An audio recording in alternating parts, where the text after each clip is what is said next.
switch it to comments, and that's where other people will Mhm. talk. But if you need to tell one of us something, you'll want to do it in private chat. And sometimes Sydney pops in there for assist here and there too. So Yep, as needed. okay. Hello, everybody. We are the Columbus Cartoon Coalition. I am your tech buddy for today, Kelsey. I use they, them pronouns. I also created the webcomic The Legend of Jamie Roberts and a whole bunch of other webcomics. And today I am joined by... Hi, I'm Adrian. I also live in the Columbus area. I use they, them pronouns, and I am a bookmaker and a comics artist. I'm still working on developing my things, and I haven't published just yet, but we're working on it. We're getting there. Yeah. Sweet. Hi. Hi, I'm Robert Monsarrat, he, him. I am also working on a lot of different ideas, trying to get them off the ground. I recently did a piece for the robot anthology that's being put out by Ben. Who is also a member of the Columbus Cartoon Coalition. Yes, he is. And I also did a comic for the zine Gamera the Great, which celebrates that giant kaiju turtle everybody loves.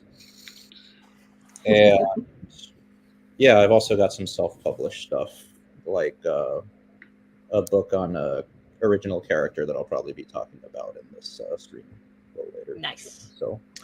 Okay, and I am J.M. Hunter. I reside outside of Columbus. I'm only allowed into Columbus after I've taken out a few zombies and have various trades, pickpockets, and things of that nature to offer. Then I'm usually allowed back into Columbus. But I am a member of the group, as well as an artist, creator, comics, zines, facilitator, educator, things are rant and rambler. And tonight I will be fielding a few different types of questions for everyone here, because everyone here has the, not distinctive, but definitely embellished pleasure of creating characters, creating OCs, as I try to tell my students, and they go, "What are you talking about?"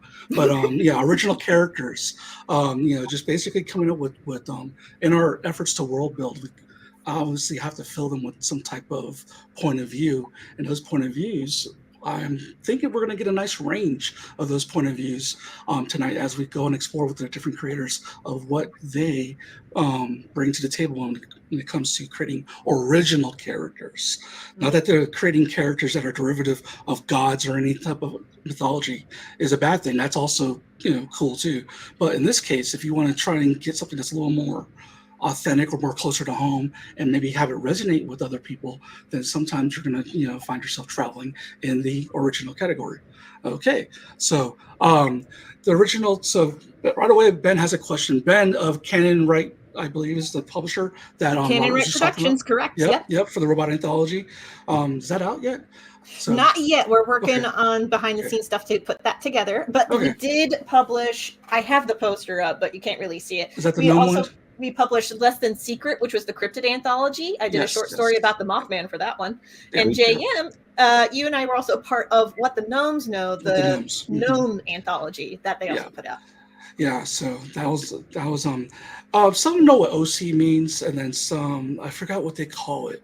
There was another term that's close to like OC, like as far as like the abbreviation for characters, but I mean so but then I used the word neurospicy, and I got slammed for that because it was not up to speed with their generation. And that was the first time I used it, and it felt wrong as soon as I used it. I was like, okay, I'll stick to neurodivergent. I'll stay in my own lane. Okay, thank you. But anyways, so that's interesting. Yeah, if I don't get it at school, I get it at home from my kids. So yeah. But it's hard being Gen X. I wouldn't know. I'm a millennial. Yeah, so I'm married to a millennial.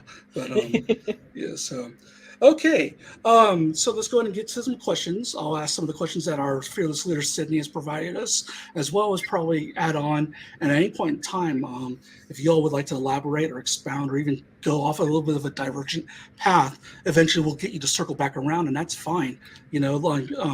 Share with us what you know and what resonates with you. Okay, so when it comes to original characters, the first question is, why do you personally choose to create original characters as opposed to using already made up characters like the aforementioned Mothman, or utilizing like the Norse gods or some other mythology that's well established and already in the lexicon? So let's start with Adrian, if that's okay, and then we'll move our way to Robert and finish with Kelci. Sure. Okay. Yeah, so I personally find a lot of inspiration from just kind of coming up with my own thing. I've always been like super imaginative, and I've always been kind of like the kind of kid who would like play with my friends like a sort of yes and type thing.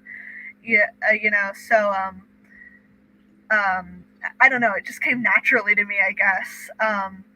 I get more out of drawing my original characters and drawing other people's original characters than I do drawing like popular characters, I guess. But yeah, I think that they're a really great way to kind of explore your own creativity, as well as tell stories that you want to tell, especially if they're not, things that you see a lot out in media.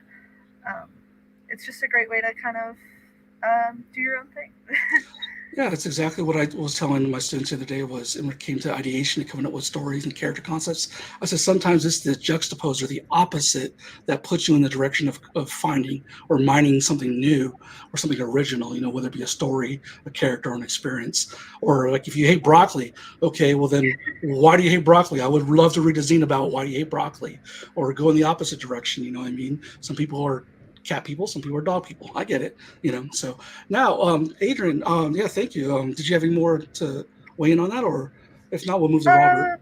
We're gonna circle back around though. We're good. Okay, all right. Robert, how about you? Well, I'm similar in that I was a very imaginative child, and I liked, coming up with new monsters and things like that. And I guess that's kind of carried over into adulthood. I've just got so many ideas. It's kind of like a faucet that I just can't turn off. It just is like, it's entertaining to me, like, to just come up with new stuff, There is more of a rush than just coming up with stuff that's already pre-existing. Although there are some public domain stories I do want to make one day. Art reboot, I guess is the word. But mostly I just like coming up with original characters, and it's gotten even to the point where I have a zine where I just gather my original ideas for kaiju called OK Original Kaiju. Mm-hmm. Like there's all kinds Clever. of things like crab monsters and things like that. And yeah. I'm working on a second volume too. Nice. How many pages is that first one, real quick? There are 10 monsters in all, and then there are coloring pages in the back. Oh, nice. So it kind of out to about 20. Okay, you're the person I need to talk to then on my road right now to coming up with some OCs and different monster themes and all that. Okay, good to know. All right, and then Kelci. Kelci, Yes. You tend to also celebrate other types of fandoms or just things that are like have a nice following as it is, but you also like whether it be like fantasy characters or whether it be gaming type of characters.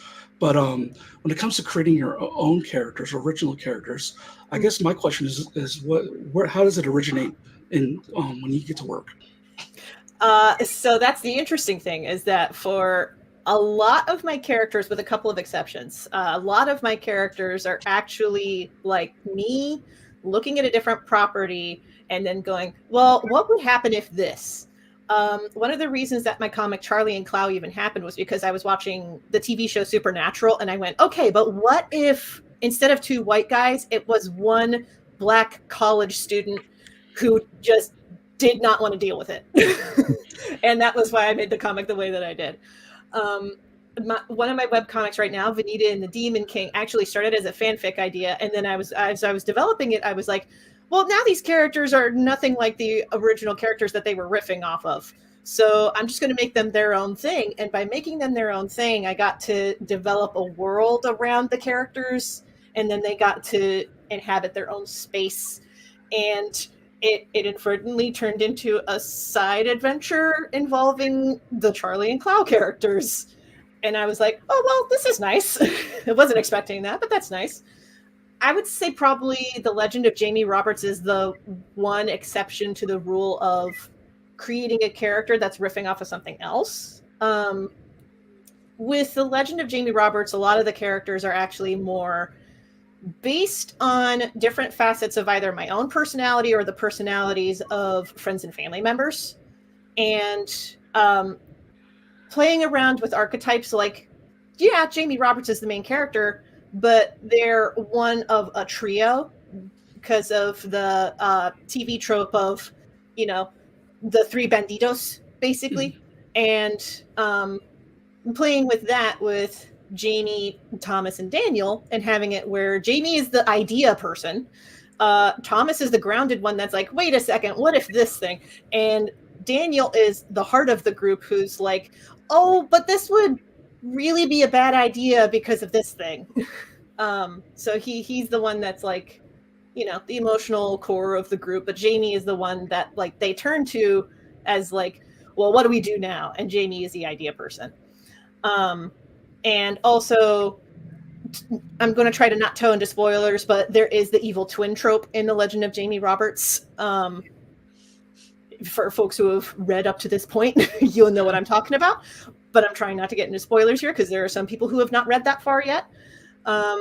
So while I can use tropes as like a bouncing off point, I more like exploring the characters of The Legend of Jamie Roberts with like, okay, I like you. What is it that you like? What do you want? What are you most afraid of? And I use those as jumping off points. But I've also known these characters for like 10 plus years because I've been working on this comic for a while. Mm-hmm. So I've gotten to know them pretty intimately by this point.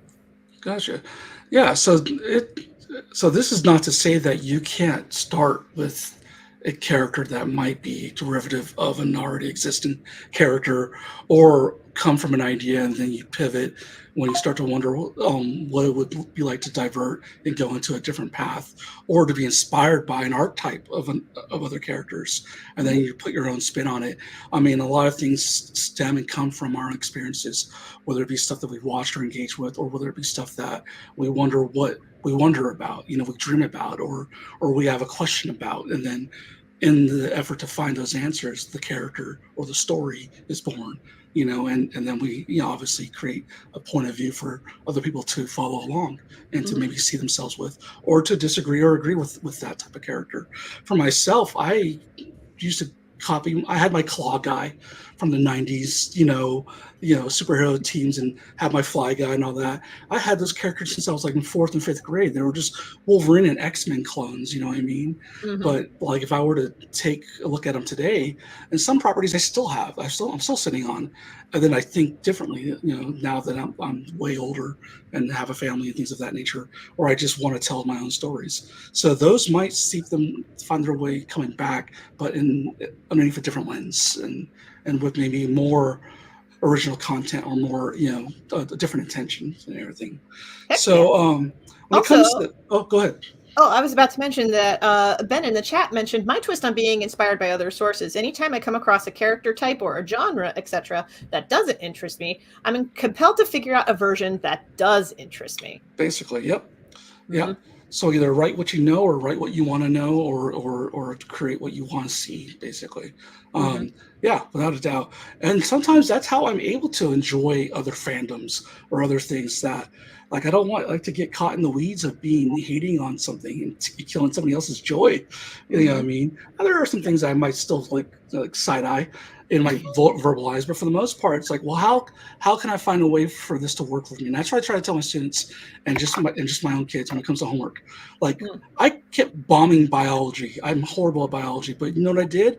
Okay, I don't know what a lipid is, but you know what? I'm pretty sure I can make it a mutant power and turn it into an X-Men or something.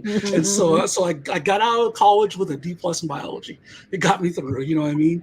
So sometimes I like finding a mnemonic device or finding a way to engage with something in a different way potentially can make you more of a fan of something or create something original based off of a bitter experience, so to speak. So but so the next question, speaking of how we come to create these original characters, the question is, how do you start creating an original character? So we kind of talked about it in general. Kelci, you've definitely weighed in on it, but and Ben mentioned it too. But technically, like as far as the process and workflow goes, like do you start with a script idea first, or do you create the character, draw the character, and then the story follows or the script follows and starts filling in the blanks? I imagine it's a little bit of both, or some people might have a really nice methodical way of doing things, and that's what we're here to share. And hopefully our listeners out there are also getting some new ideas, or they can share in the comment section. So let's go backwards this time and start with Kelci, and then we'll go Kelci, Robert, Adrian, if that's okay. Sure. Yeah. So the question of what comes first, the character or the script, for me, it's often the characters, because the characters make the script for me, with very few exceptions. Even in the short stories that I end up writing, it's always the characters are doing something, and I am there to document what the characters are doing and how it is that they are changing throughout the story as it progresses. So for me, I have to get a real good grip on what the character is like, even before I start laying pen to paper or pen to tablet. I'm looking at my tablet right now. But being able to answer those big questions of who are you? What do you want? What are you afraid of? Those are the first 3 questions that I start with when I work with a character. Everything else, like, y'all, I've come across the character surveys that well-meaning writers put out on the internet. That's like, what's your character's favorite color? What's your character's favorite food? What's the most formative memory that they have? And those, I don't find those super helpful, mostly because a lot of that information doesn't end up in the story. So I end up asking the most relevant questions, which are, what's something that I need to know about you up to this point that would shape how you move forward in the story? So, but there's also a fair bit of like asking for feedback. Like, fun fact, when I was working on The Legend of Jamie Roberts, they were not initially pirates, but I was talking with my older sibling, who's also a writer, and vocalizing the plot that I had outlined up to that point with these characters, working with these characters. And my older sister was like, okay, so you have like this enormous plot line, just start in the middle and have them be pirates. Just ignore all that previous stuff, because that doesn't seem to tie in with everything else that they're doing. And I was like, gosh, you're right. I hate when you're right. But it worked out for the best. So it does help to get some outside feedback if you're stuck in some respects, because I was getting too precious with my characters by that point. And I was under the idea of everything has to go in. Not everything has to go in. And you know, you don't have to start like day one from like birth until the termination. Like, you don't have to do that. I mean, that would be a bold attempt in the comics field, but like, you don't necessarily have to do that if you don't want to. And I don't want to. I just want to tell a story involving this moment in time with these characters and how that shapes them, you know. All right. And then Robert, you working with kaiju or you know, original, I don't know, OCs or OKs. That's right, original kaiju. And any other character types, if you'd like to weigh in on that. What's your process? Definitely, I come up with the character first. especially with I come up with the character first, and sometimes that can lead to the side effect of a character in search of a story.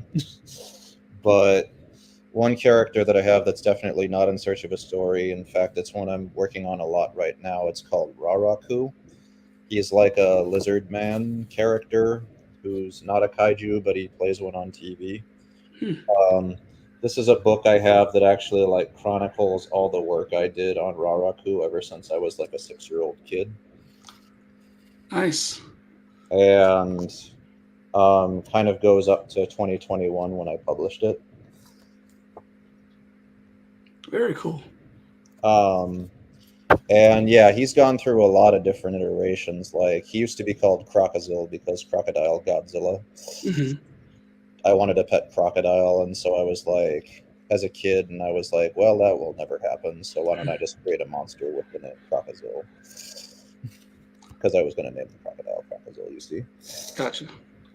And so it just kind of grew from there, and I've had like millions of different ideas for him over the years, and I finally think I've nailed it, but there's still a lot that needs done, you know.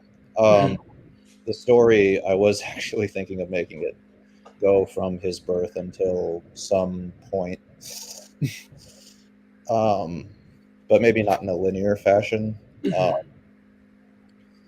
And let's see. But yeah, I definitely came up with the character first in that instance. And yeah, I'm still in the scripting phase. I've written out a list of scenes, and definitely, yeah, it's going pretty good. Okay. Well, Adrian, as we move on to you with the question, I'm going to add a little bit of a follow up to that. Not only is the question, do you start with the drawing first or the artwork first, or do you go with the script first? But let me ask you this. If we fast forward and you have the character, and then as you start to fill in the story elements and all that, and obviously the character needs to engage with other people, then what's your process? Is your process still to draw the character first, or do you take that script, that one person, that one name, or that Right. person, place, or thing, and then elaborate first and then visualize it? So a little bit of a twist in the question. Yeah, so I end up doing both, and it really just depends on where I am. So I'm probably going to focus in on this one project that I'm working on because I think it gives me a good framework, and it's like a medieval fantasy comic called The Renegade Saint. Hopefully that is the title that I stick to. But the main character started as a Dungeons and Dragons character that I came up with because I was having a sort of identity crisis in high school, and I was like, oh my gosh, like, I don't know what gender I am. I don't know what I want to do with myself. And then, I started spiraling, like, what else can I add to this crisis? Let's add religion too. So Miguel kind of came out from that, and I came up with this whole, like, tragic backstory, and I wasn't super into, like, the D&D lore, like, as it's written. I'm very into homebrew games. So, I just kind of made up my own religion for him that was like Catholicism, but what if Mary was the main figure? Which, that's, yeah. The campaign I took him into didn't really last. Well, it lasted, but it didn't wrap up very well. There was a lot of drama, and ultimately I felt unfulfilled. As there always is. As there always is. So I kind of just kept him in my back pocket, and then fast forward a couple years, like 5 or 6 maybe, I was talking to my fiance about how, like, I don't know what to do with this guy. I have this story. I have these, like, side characters that kind of exist to be conflicting elements, but they're not really full people. I had this whole thing. The only character that was really fleshed out was Miguel, because I kept thinking about, like, I love putting my characters into hypotheticals. That's often how I get plots from them. It's just like, what if he was in this situation, and what if this person said this to him, and what would he do about that? So we were talking, and my fiance brought up the fact that she had a world with no characters and no story. And so we kind of, over the next 8 hours, just spitballed a story together. And that was like crazy. But a lot of the characters from that came out of necessity for the plot. So it was kind of like they came from the script and the necessity for other elements to be occurring. Is this all pre-visualization before any artwork or visuals are applied to it? This is all just lore and building up the story. It's all just. This was okay, just, gotcha. I mean, we weren't even typing. We were just like sitting on the couch. That's how it usually happens, though, right? It's just hanging out. Yeah. So, and so we came up with like basically the whole thing in that night, which is crazy. I've never had like a cohesive story come together that quickly, which is like, yes, okay. And so now I've just been developing characters, but a lot of what I've been doing is taking that kind of general idea of like, oh, wouldn't it be funny if there was a guy in the court who was obsessed with cheese and the only thing he could think about was cheese. We called him Cheese Guy. So we named him. But it's like, well, oh, there's like this loose plot point that we don't have anything to do with. Why don't we have him do that? Why not? How about he's the one who slays the werewolf? Wouldn't that be interesting? And then suddenly he's a main character. And so it's kind of one of those things where it's for me it's kind of like throwing spaghetti at a wall until something sticks. Until the meatball rolls to you. Yeah. And then once I have like a general framework, I tend to then apply structure to it. And this is something I do with like every aspect of my creative process, which is definitely chaotic. But the structure that I apply for character building and world building and making a story is I think about setting, personality, and profession for characters. Nice.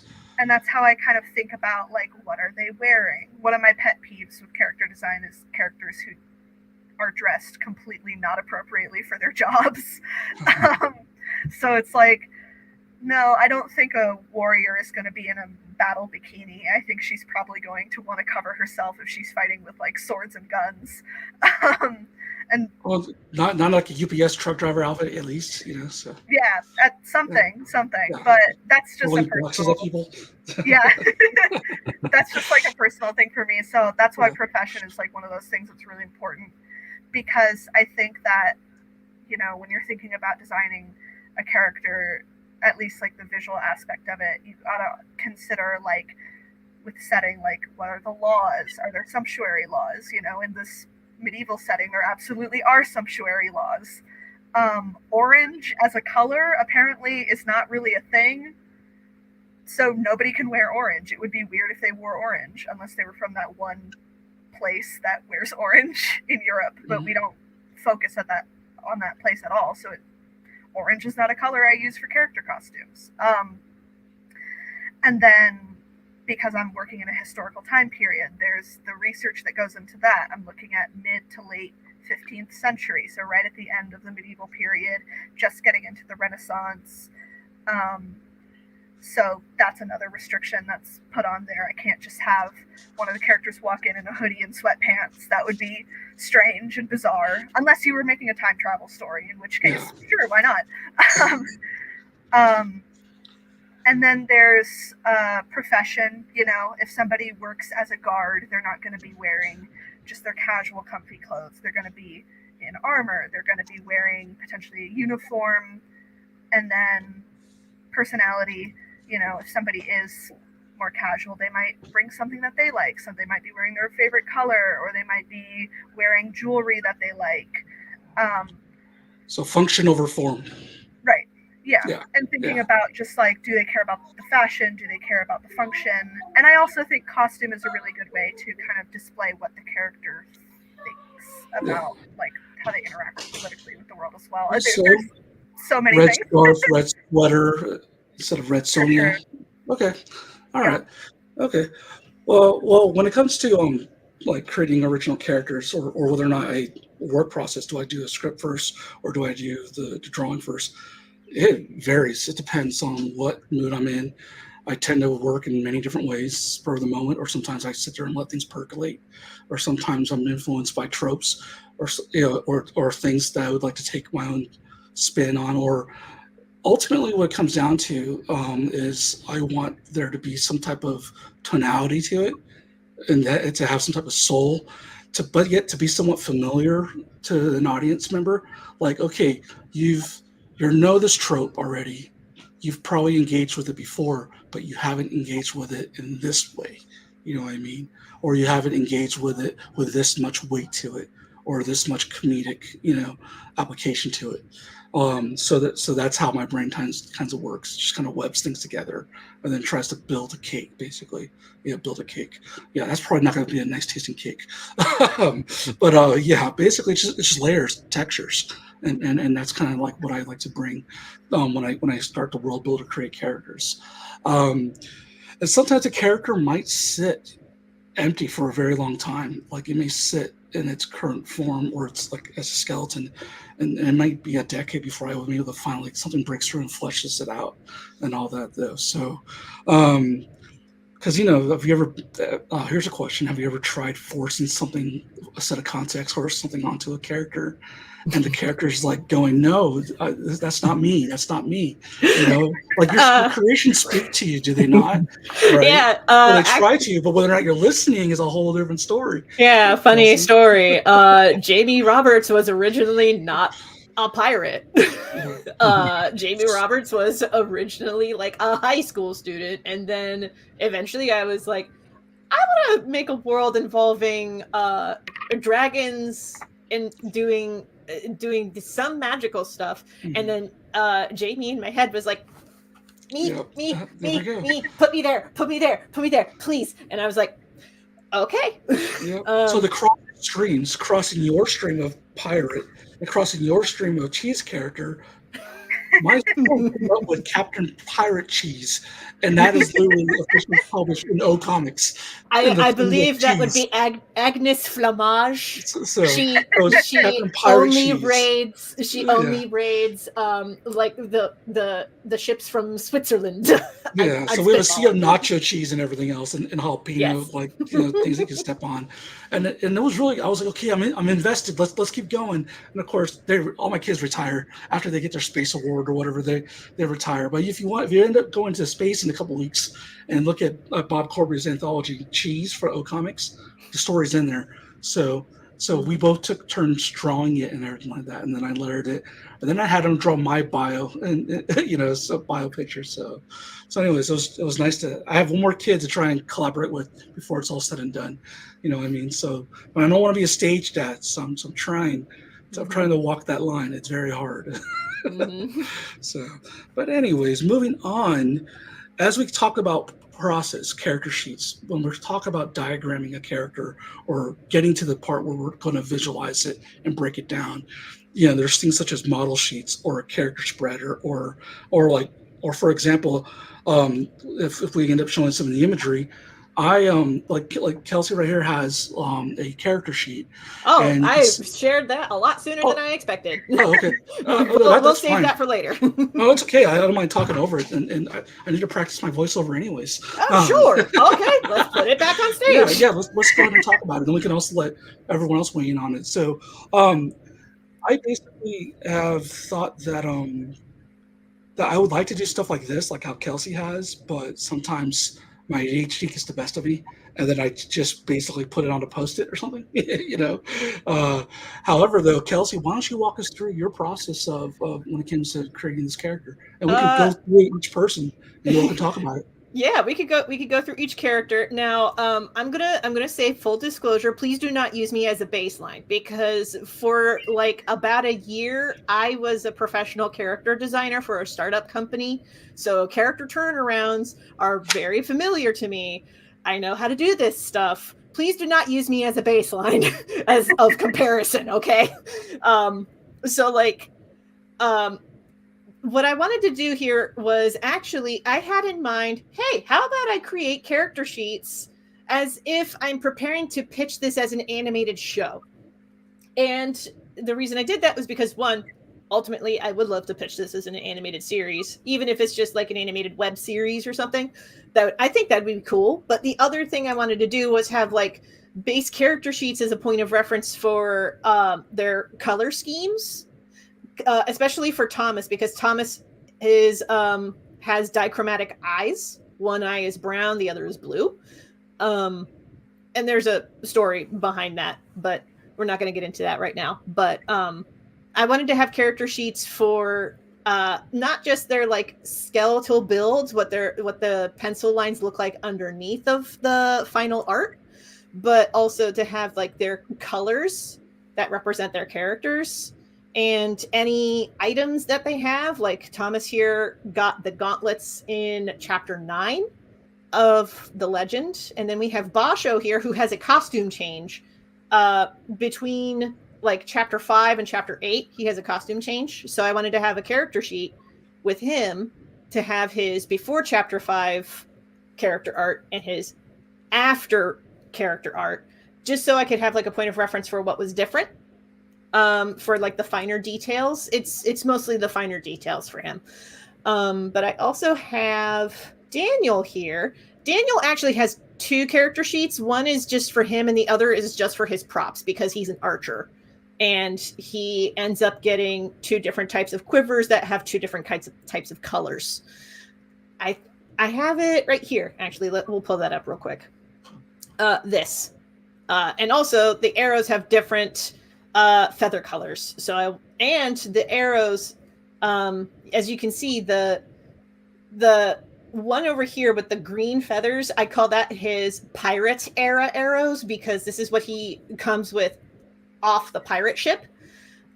In chapter 5, he gets this. Was it chapter 5? It was chapter 6, actually. It was the start of chapter 6. He gets this quiver on the right with the green quiver with the yellow arrows, and the arrow heads are 2 different shapes. And I was like, well, I have to make note of that. I also have to make note of the colors because they're 2 different types of color sets. It makes it so much easier when you're working in Clip Studio Paint because just technical pro tip here. Up here in the upper right, there's something called the sub view. You can open up a file in the sub view and you can have your eyedropper tool on or off. I have it on and you can eyedropper it. Boom. Like done. I have it colored sampled and I can draw it. It's great. Hot technical tip for y'all. Nice. I'm trying to get into that app, and I've got a template open right now for the new anthology.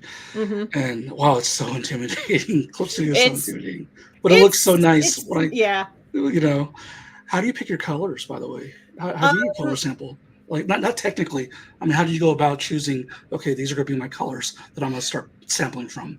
Oh, well, for Jamie, Thomas, and Daniel is actually pretty easy because I wanted their journey to start with like basic primary colors, white, red, and blue, which I realized makes it sound like American flag colors. And maybe that's not an accident. I don't know. But they're definitely like white shirt, although Thomas is shirtless. But he's got blue and he's got the red sash and the tattoo that they have here signify that they are members of the pirate crew of Captain O'Malley. Mm-hmm. Because Captain O'Malley only has 1 arm. Guess where her arm gets cut off? It's about here where the tattoo is. So very nice world building. Yeah, as like what was that? A little bit of lore. Yes, a little bit of lore. I like that. Yeah. So between that and the red sash, those are both the markers that indicate that they are members of Captain O'Malley's pirate gang. Mm. And this sword was Jamie's sword when they were on board. But the other thing I wanted to keep in mind with the character designs for these was Thomas is the grounded one, so he has to have browns incorporated into his character design because he's grounded. So I incorporated it into his pants and his shoes and his hair especially. Mhm. But I still wanted to have the blue to connect with the blue that's in Jamie and Daniel's color schemes, because blue connects them all, blue like the sea. The red sash as the pirate gang symbol. Jamie has glasses because they get now this is just how my world building is, because I'm like, not only are there pirates, but they are also psychic pirates. But psychic in the way of, every time that they, well, not every time they go to sleep, but a good chunk of the time when they go to sleep, they get prophetic visions and speak with the spirits that are nearby. And we see that in chapter 2. They actually end up speaking with the spirits of the land that they have touched land on, because they've retired from the sea. Because the plot is they've retired from the sea after finding an unfinished treasure map, and they're like, how about we map out this treasure map?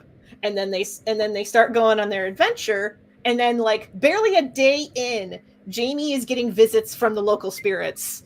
And because of that, I was like, hey, how about Jamie has glasses to signify that they have like two types of vision, like the everyday vision and the vision that they get from speaking with the spirits. Oh, nice.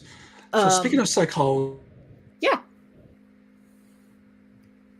Oh, hold on. Something wrong. Uh-oh, I think he froze. Oh no. We'll give him a second. am I still frozen? Nope, we're okay. We're okay. Okay. Was it me that froze? As far as I can tell, yes. I don't know what happened. Because you all cut out. It's like, it's not me, it's you. No, I'm kidding. The question I have is, did you ever watch Jake and the Neverland Pirates? I have not. I only Okay. just found out about it like last week. Oh, okay, because the primary colors on psychology that you were talking about, I feel like like they used it as well. So Yeah. and I tend to use red, yellow, and blue as well to start from. I did it today, and then I went to secondary really quick. But yeah, okay, cool, nice. Yeah. I love your decision making. Yeah, characters like with the character designs, color plays a big role. Yeah. Like with Basho here, he's got a lot of greens, and that's A, because he's a pretty down to earth character, but B, because there is a character who is counter to him that is primarily reds. Like reds and oranges, and I really wanted to play with that duality. And the other thing that I did when preparing was make color keys for, because like the land is also a character in a way in the story, so I wanted to have color keys in mind for all the locales that they're going to be visiting. So I made this as part of that like little animation packet, just to keep track of like what colors go where, and the basic like highlight of each location, like, and I have notes of like Leona is a holy site, so it's got to have some colors that are considered distinctively holy, which in this land is mostly magentas, because fun fact, magenta is a color that the brain hallucinates into existence because it can't perceive magenta. So I wanted to play around with that with this series, and yeah, color plays a big role. Let's just say. And as the story progresses, Jamie, Thomas, and Daniel are going to have a lot more greens and natural earth tones incorporated into their character designs as the story goes on. Okay. Do we want to move to Adrian? Yeah. I've talked enough. Okay. Get my screen ready here. I don't know how good my connection is. It seems to be acting funny. There we go. That's the button. So Share screen. I know Kelsey can take over if need be. Oh, okay. Okay, awesome. Okay. Cool. I'm hoping this popped up. Yep, we got it right here. Cool. Okay. Yes. So with my character designs, I usually start just by like doing big doodle sheets like this, where I just kind of get a feel for who they are, how they act, stuff like that. And you can see I've colored it in. But another thing I will do, especially for this comic, is I look at patterns because, again, with the sumptuary laws, the more money you have, the wealthier and more affluent you are, the more access to fine materials you have. So I'm kind of playing with like, what patterns am I using? I will grab some like free ones from the internet just to kind of like place it out and figure out where the patterns lay, and then I'll go back in and make my own. And it also helps me know if the patterns that I have made, like this one, are bad. Which I think this one is. It's a little too much. I think it's too much. But yeah, it just lets me kind of play with the characters, see what is working, what's not working, and then I go in and start sketching them out. So this is Bernard here in the red and blue. Medieval color schemes were very colorful, so there's that. But as you can see, I've kind of sketched out first just the base body, and then I put on like, okay, what's he wear inside? He wears, he's got the doublet with the poofy shoulders. That's very chic, right? Around this time, he's got just a little bit of jewelry, not as much as the king will have. He's still a noble. He wants to, show off that he's rich, but not so much that he's overstepping his position. And then he's also carrying a sword. And then outer layers, it's kind of hard to see, but it's a like jacket. There's like a little armhole. I'm kind of demonstrating that for myself. And then what I'll do is I will copy this like base body and then kind of modify it so that it's the back side, because I don't personally go for like super professional looking. I just kind of want to make sure I have like enough information that I can draw everybody at different angles.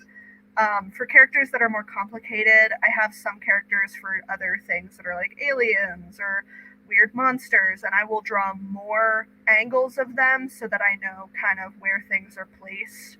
But for human characters, I usually just do from back, just because I feel like I don't need more than that. And I also like to keep everything in different like layers. You can see here on the side, I've got a cape layer, I've got her uniform layer, I've got the mask layer, and then just the base, so I can kind of toggle things on and off and look at that. I try not to delete anything as much as possible. I know that's kind of hard for some computers to keep that much information. Do your best. But yeah, you can see here with Clarice, I've remade her outfit. Her original uniform was not really giving jester. It was just kind of giving a curious nobleman. But because she works as the court jester, I went back, I looked at more images of jesters and kind of reapplied that. And I'm sure you've noticed also, you'll see this with this next character, this is a more finished sheet for Michelle, the diviner. You can see that I'm sticking to certain colors for certain characters. That's basically any character with a mask is a mage. This is part of their profession. There are very specific colors that they can wear as part of their job and as part of their social class. So they have very limited options as to what they can do. So, Michelle. This is Medibang Paint Pro, right? Yes, this is Medibang Paint. It has a similar sort of thing. You can see I still have the cat deer reference from the Avatar The Last Airbender Yip Yip Animals zine that was done, that I contributed to. But yeah, Medibang Paint, it's made for like comic stuff. It's got like little, there's like presets for different comic like sizes and stuff. So it's really nice if you're doing digital comics and just kind of want to learn that.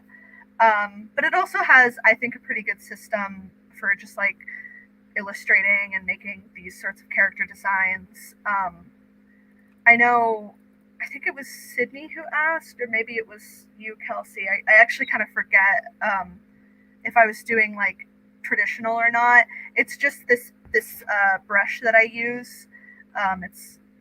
It's just one of the pencil brushes. It's free on their website. They have a lot of free brushes and patterns that you can use and put into your comics, which is very helpful.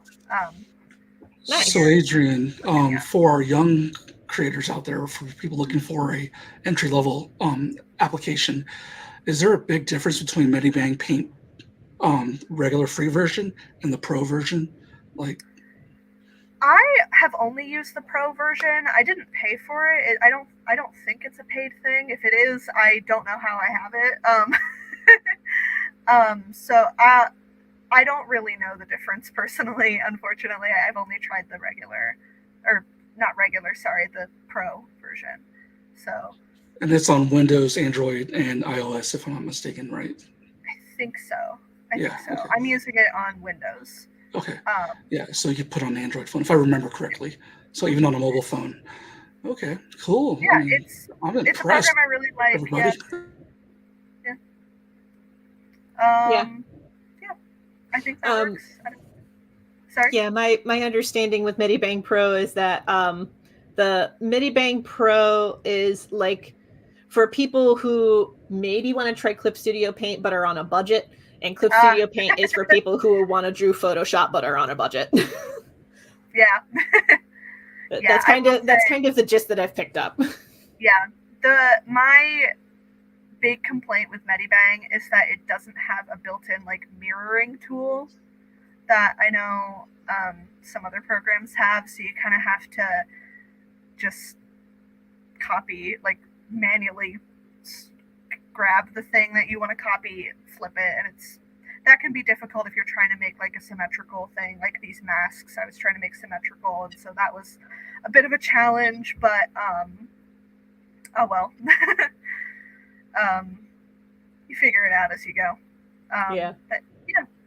If it helps you feel any better, I was at that character design job like, I don't know, 2 months before I discovered that Clip Studio Paint had a symmetrical tool. Oh, and then that made my life so much easier when I found out about it. Yeah. I guess the last thing I want to say is one thing that I will do, especially because this is a story with a big cast, is I did a height chart, which as you can see is a total mess right now because I have not drawn the majority of the characters.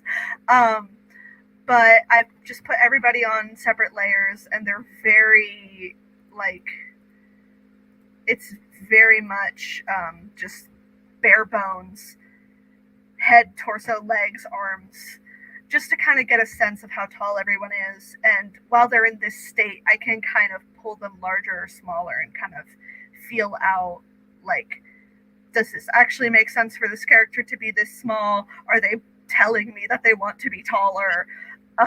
You know, that's just another thing. This is definitely not like what you would do if you were making like a pitch or something. You wouldn't show up with this tangled mess of lines. You would make like a little chart for it. But you know, but it's so important for people to see this, because knowing that it's a wiry raw mess that we work with, and then we eventually sculpt or onion skin and bring in eventually to a final point where it's like, oh, now here's the pretty prom dress. You know what I mean? So, but there's many dresses to wear at the dance, many ways to get to the dance, as I say, you know what I mean? So, and it's really important. I'm gonna have my students watch this tomorrow. They don't know it yet, but they're about to find out. So we're gonna watch this replay if it's on YouTube by tomorrow. And I want them to see, I'm not just making things up most of the time. Yeah, and basically what this does is it helps me kind of keep track of how tall everyone is in comparison to each other. So that way, once I've finished all the drawings, I'll basically replace all these like doodles, or maybe I'll like keep this version so I have all the sketches and just open up a new file. But I can kind of put them all lined up together, and then I can select which characters are in which scene if I'm having trouble figuring out how tall everybody is in comparison to each other. Yeah, it's just a nice thing to have, and it also helps me scale things for these drawings as well. Like you can see the doodle right there. It's very light, and that was me So- playing with what his face looks like. It's a great use of layer management. Yeah. Very, very key. So giving yourself a way out or a way back yeah. in, right? Oh yeah. All right. Well, thank you, Adrian. Thank you so much. Robert, how would you like to share with us some of your process? Okay. Yeah, I do tend to do like just a design of the character from like the. I don't really do a turnaround just because that's a little difficult for me sometimes to draw from the back, but that is what it is. But I do tend to experiment with different looks, like with Raraku. These are different versions of the character throughout the years. Like this was when I was a child. He was kind of a child monster in a Monsters Inc. type world, but that was before Monsters Inc. came out. And then in high school, he was kind of like an adventurer, and I'd experimented with giving him clothes like a little traveler's vest so that he could, survive in different lost cities and stuff like that. Then this one was a little after college, where he was kind of a jungle dinosaur type thing. The design I settled on kind of is a hybrid between a few of these, although I don't really have an example of it on me right now, but it mostly kind of looks like this guy.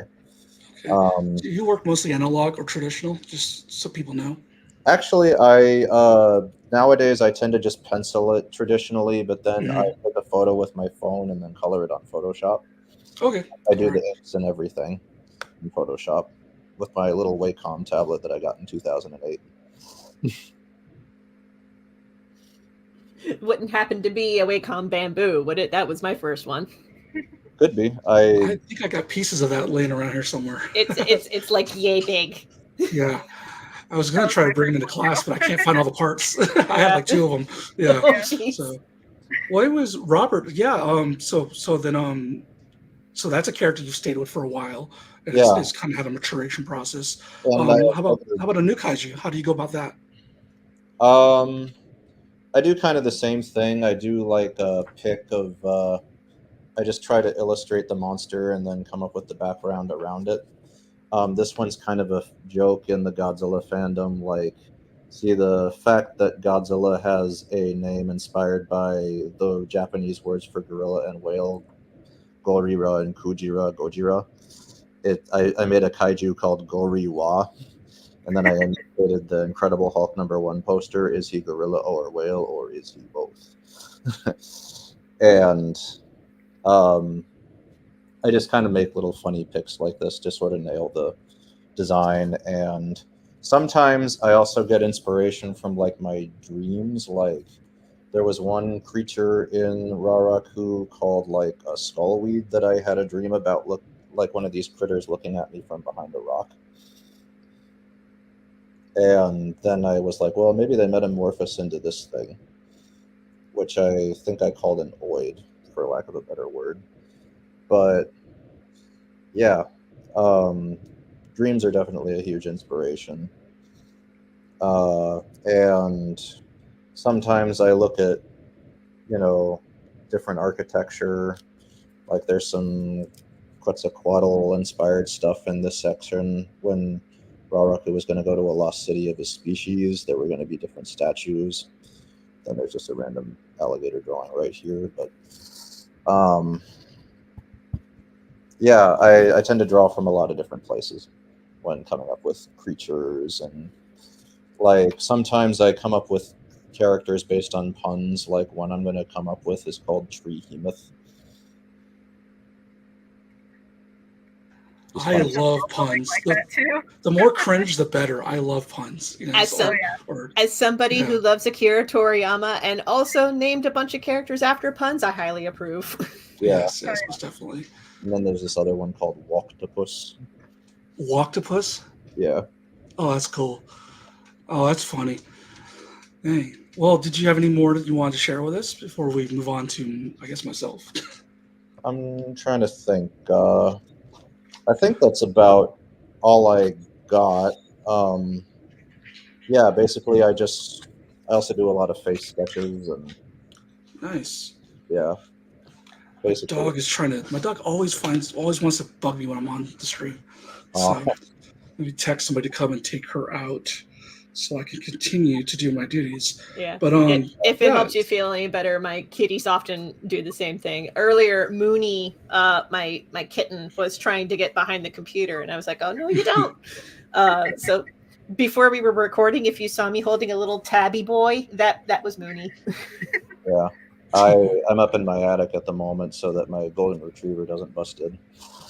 Yeah, I have a husky, and she's a diva.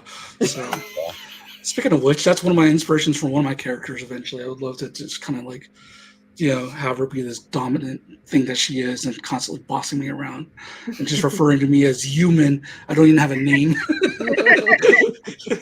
So that's what she does every morning. Just get up. Yeah. I also had an idea of like, what if Rarak, who had a dog, oh, cool. Yeah. Based on one of my old dogs, Yeah. We could do a whole new segment and episode on just how we gather resources, whether it be Pinterest or mood boards and stuff like that. Maybe we will do one in the future. Dude, I have so many cat photos. Yeah. Why Google cats when I could just look at the pictures that I have taken of like Bree falling asleep on my lap, for example. That's what I do with Oreo. When I take her out, I take photos of her. Yep. One time I lost my phone because she started fighting with me to get out. And she's freaking out right now. I was just trying to get her with her little stuffy, and she almost got away. I didn't want her to get away. But then the next thing I know, I can't find my phone. It's sitting out there on the lawn. So yeah. So. Oh dear. But So yeah, well, thank you, Robert. I guess I could share. It's a good segue, Robert, from me following you, because I too have a lizard person. Oh. So if we go to the Instagram page, I don't know if Kelsey wants to tech support on that, or if I should try to share my screen. Kelsey, if you don't mind, I'll let you do it if you're okay with that. Do you have the link still? I have the link right here. Okay. I have it as Instagram.com/ Yeah. Wait, hold on. I got to do my thing. Instagram.com/ _indie_hunter. Okay. Only if I drop out. I'm worried if I drop out, and then okay, to be truthful, I have like 1,000 tabs open. It's okay. I've known people who were like, that is totally okay. So if we go to my Instagram page, it should be the first image up there, and I can show you the characters I was working on this week. And it's kind of funny because they're pulling from a lot of the stuff we've already talked about and everything. So let's see. I guess, am I doing it? Okay, then. Oh, hold on. I didn't realize that you were asking me to do a screen share. I can do a screen share. I'm a bad communicator. Okay. That's okay. We got this. We'll figure it out. Okay. Go ahead and extrapolate a little bit about your character designs while I get this link ready. Okay, so basically what I did was to demystify a lot of what I'm trying to do with my students and people in general that say, I can't even draw a straight line, or I can't draw a circle. I can only do stick figures. Well, guess what? I can't draw a straight line. I can't draw a perfect circle. And some of the best comics I've read came from stick figures. So it's like demystifying and not gatekeeping and letting them know that you too have access should you want it to come and create and try anything in this medium that we all know and love. So sometimes I buy dollar store, Dollar Tree items and just draw on those, or work with those, and just things that don't have a large budget, so I can bring them to my classroom. And so it's the first post right there on the left. I think it's the left. So yep. And so these three characters came about, and what they were just basically crossed over with different archetypes of musicians from the music groups I like. So you have Darlock the Were-Eagle. I apparently forgot to put the other E in there. El Lizard King. And then you have the other one, which is the first one, was just Gutter Monkey. And so basically a lot of 90s, 80s, 70s type of stuff. So El Lizard King is obviously Jim Morrison, The Doors. So I thought it'd be funny to put him in snakeskin pants, leather pants, because it's kind of weird. You ever watch those old cartoons with Donald Duck and them fighting over turkeys and stuff, or pheasants? I'm like, what are you, cannibals? You guys are fighting over a bird, and you are birds. But in cartoon world, it doesn't matter. So wild. Cartoon world will cannibalize itself, so it doesn't matter. So basically, And then right here we have the Misfits, the Devil Lock, like a little Danzig back in the day. So they have a song called "Where Eagles Dare." well, this is Darelock, so the Devil Lock, and then he's the Were Eagle. So I totally. So speaking of puns, Robert. Yeah. Yeah. So like a bald eagle, but kind of deal, but all leather and punked out, like goth punked out and everything. And then finally, Gutter Monkey was just a combination of. I once had a mullet, and then I wanted to make a character with an underbite. That's where it just came from. He wasn't a monkey at first, and then I gave him an underbite, and then I gave him like what was going to be like this 5 o'clock shadow, and I was trying to not make him too much like the character in the Gnome story, the Buck Regal character. Because I was about to say he looks an awful lot like Buck Regal. Exactly, and I was like, oh yeah, he's looking too much like Buck Regal.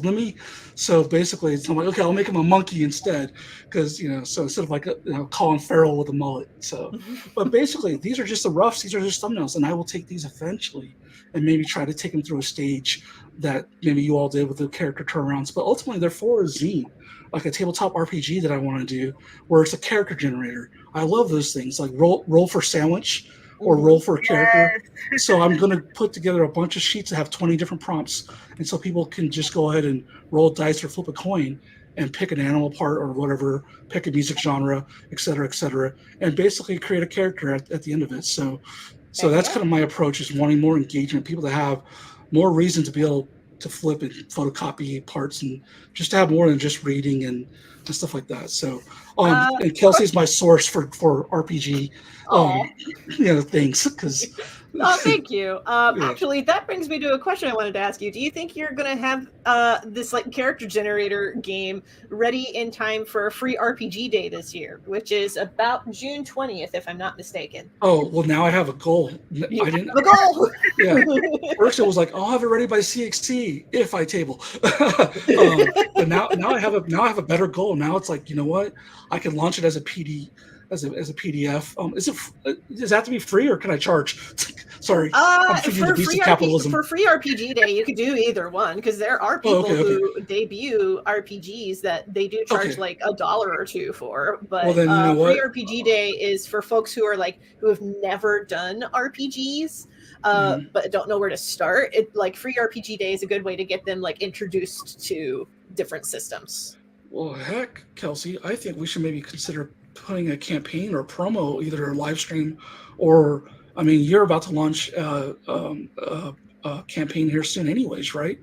Yes, on Friday. I have the banner here. Let's talk about it. Sure. So I actually did a studio redesign for folks who have followed me on YouTube. You'll recognize that the camera angle is very different, and that's because I redesigned my studio.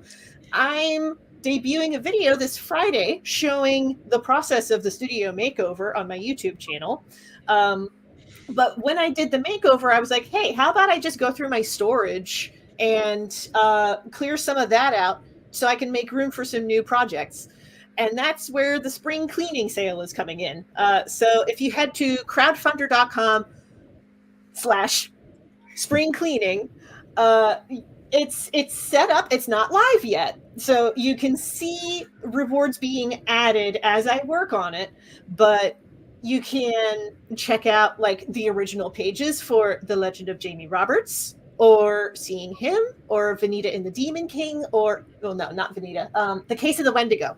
That was it. And a few other ones. I also will be debuting some pins and some comics and keychains. The comics and keychains, etc., are going to be the last ones. Once they're sold, they're gone forever. And the sale's going to be happening for a month, because there's a lot of stuff, and I want to make sure that people have the chance to claim the rewards that they want and get a little piece of webcomic history, because I've been doing this since 2013. This backlog is huge. There's so many boxes. I cannot understate how many boxes of comic pages I have. I had to rearrange my closet. There's so many. So that's why I'm having the sale, is I want to try to clear out some of this stuff so I can make room for some new projects. So I'm planning to launch it this Friday, and then it'll run for a month, and you can claim a little bit of webcomics history at crowdfunder.com/spring cleaning. I'm also going to see about Also, there will be copies of the Stars of Fantasyville, a sketchbook, Nice. which is just a character art collection, because this collects all the sketches that I did for Inktober of 2022. And for that Inktober, I was like, how about I just draw all of my original characters and put them into a sketchbook? And that's what I Well, did. OC would make sense for October, right? Yep. so- October. Yeah. So. Yep. Yeah. So I'm going to have extra copies of this that will be in the spring cleaning sale. And yeah. Okay. And while we're at it, where else can people find you? And especially that comic you were talking about with all the lore and the character sheets that you were showing us. Easiest place to find all of that is going to be KelciDCrawford.com. Since I don't really post on Instagram anymore, KelciDCrawford.com has pretty much everything. It has my YouTube link, the art stuff. It also has a lot of the original sketches that went into the Stars of Fantasyville sketchbook archived, so you can check that out. So yeah, everything is at KelciDCrawford.com, including links to all of my webcomics. All of them. Okay. And I cannot understate this. What days do you go on YouTube? Do you live stream on YouTube? So right now I'm taking a break from live streams. I try to post shorts on Mondays and Wednesdays, and then I upload a new video on Fridays when I get them done. Gotcha. Okay, awesome. And then Adrian, where should people go to find your work in progress and everything else about you? Yeah, so my phone went off. No worries. I work mostly with Instagram and Tumblr. I haven't really published anything just yet. You can find me. It's both ACY art or some variation of that. The Tumblr has the dash. The Instagram, that username was already taken, so I had to do periods in between each letter. So I try to post at least semi-regularly there. I'm working full-time, so I'm a little busy outside of art stuff. But fingers crossed, I'm working on a smaller comic called Project Prometheus. I'm going to try and kick that back into gear. It's a sci-fi comic with a character, actually an RPG character of mine, called Prometheus, who's based in like the Lancer RPG universe. If you know, like Lancer, or if you're into mecha,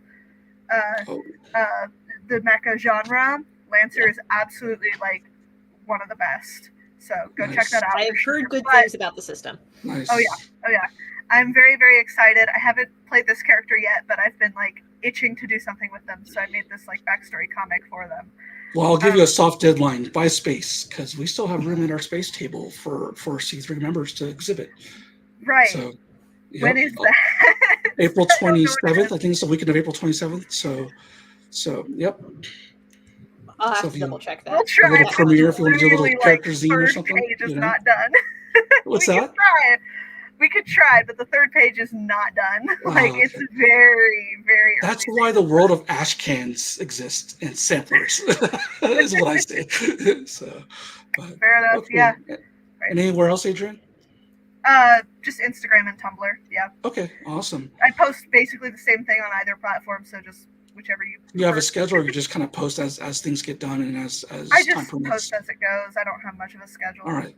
Thank you. Ben said space is April 27th to 28th. And speaking of OC-tober or whatever, I don't know if it exists. I thought I just made it up. I was joking, but I wasn't joking. But then knowing me and my weirdness, I might go and say, well, it's OC-tember, and instead of October, we do it in the November or December just to mess with people and really convolute the whole idea. But I mean, because October's crowded, but OC-tober makes more sense. I don't know if it exists. I'm gonna say I made it up just now. Yeah. Well, you made it up, so therefore you can say it exists, and we can make it a thing. Then you know what? C3 is going to do that. Yeah. Sydney says throw it out there. New art challenge with C3 OC-tober. Yes. We're declaring it. That's our next. That's one of our Instagram comics, right? Coming up with your own OC, like sharing our OCs. That would be great. I would love to do that. Next meeting, we got to bring that up. Yes. Okay. And not to forget, Robert, I haven't forgotten about you. Where can people find you and your work? Well, even though it's metaphorically burning to the ground, you can still find my art on Twitter. At Monsarrat Robert, And I do have a Blue Sky, Robert Monsarrat.bluesky.social, where I need to post a bit more, and because it's new.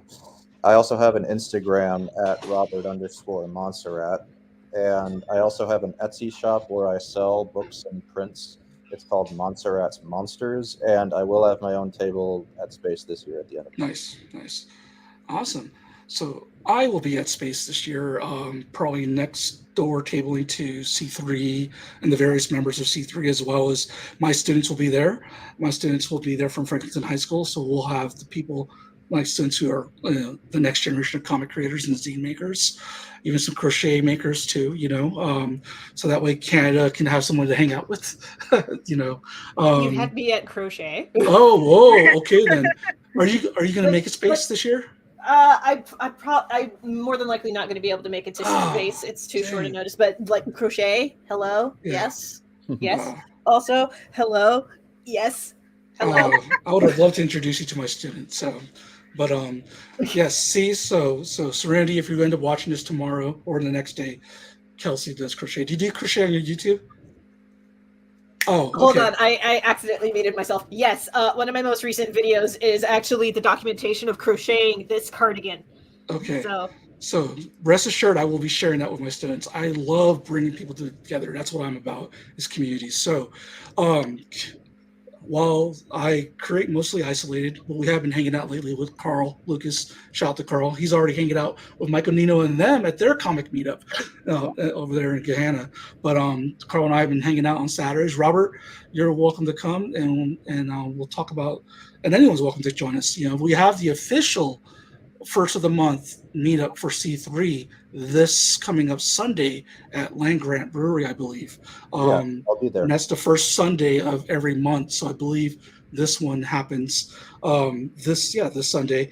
And then unofficially, we'll meet at a coffee shop, a Porter's Coffee Shop in Pickerington, and we'll just sit there and draw, argue, debate, and like empty out the whole main area. People go there to study. Their couples go there.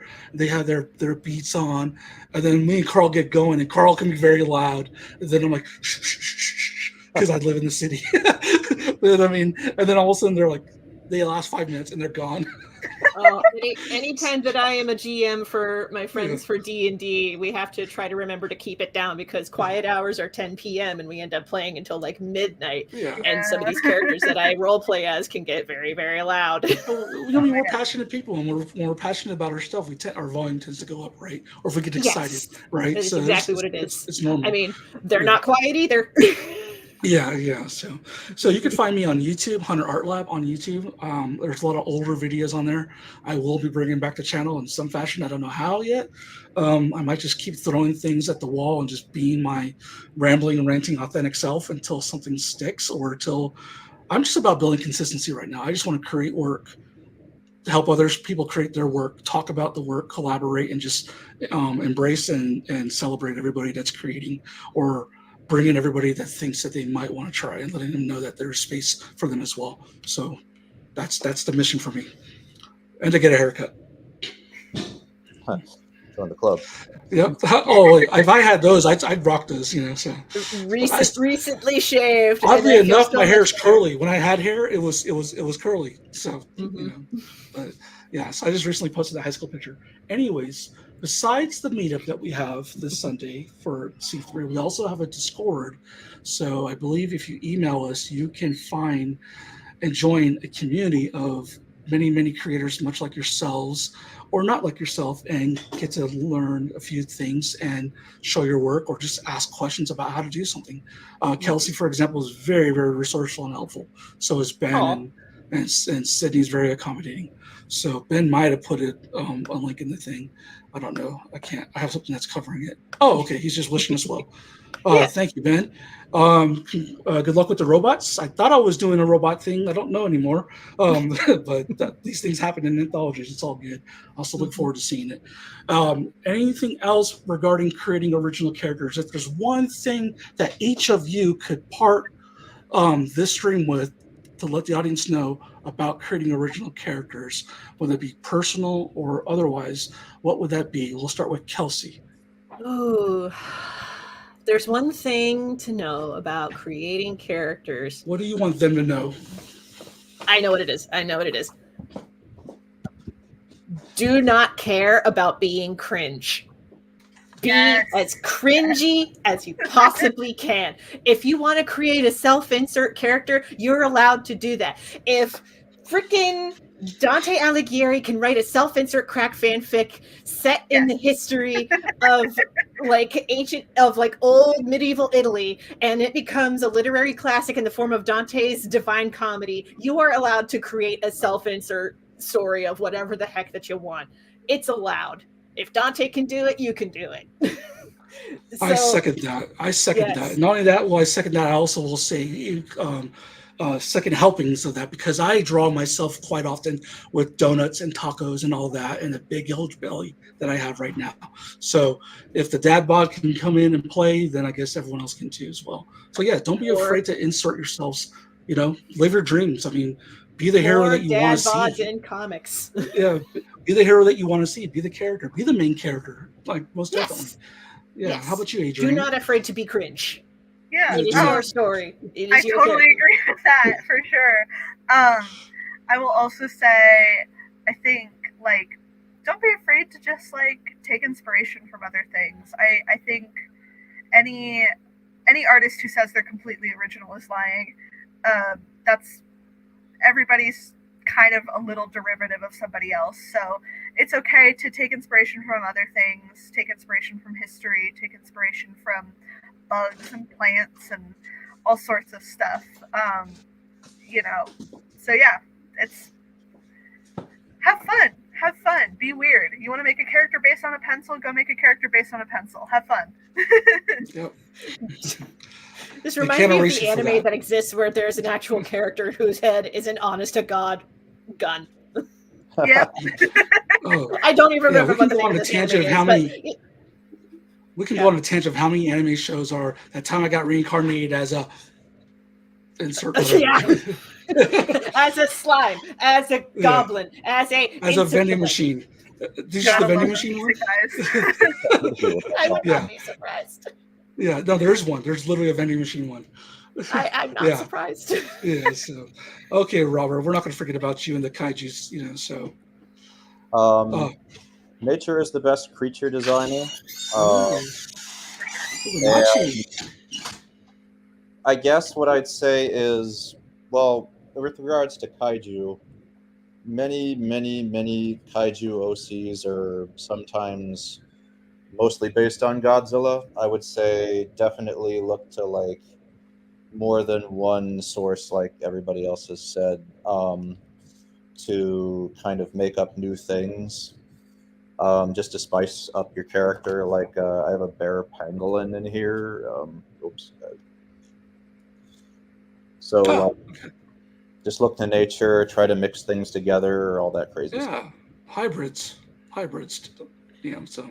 I'm picturing the Pokemon mashup generator. Oh yeah. Yeah. And you can always evolve them like Digimon, which I find better than Pokemon, in my opinion, because you can start with a little Pokemon ripoff, and then before you know it, you have Archangel, so. Yeah. And they can talk back to you. And they can level up. All right, I'm going to ramble if I don't wrap this up. So everyone, thank you so much. Those of you tuning in, thank you so much. Those of you that will watch this later, like my students, thank you for checking it out. And feel free to ask questions on our YouTube replay. You can always answer questions in the comment sections. Hit the Discord if you want more up-to-speed answers and want to engage with us. Be one of us, and don't forget to check us out at Space in a couple weeks. All right. Thank you. Good night. Thank you so much. You are awesome. Okay. Bye.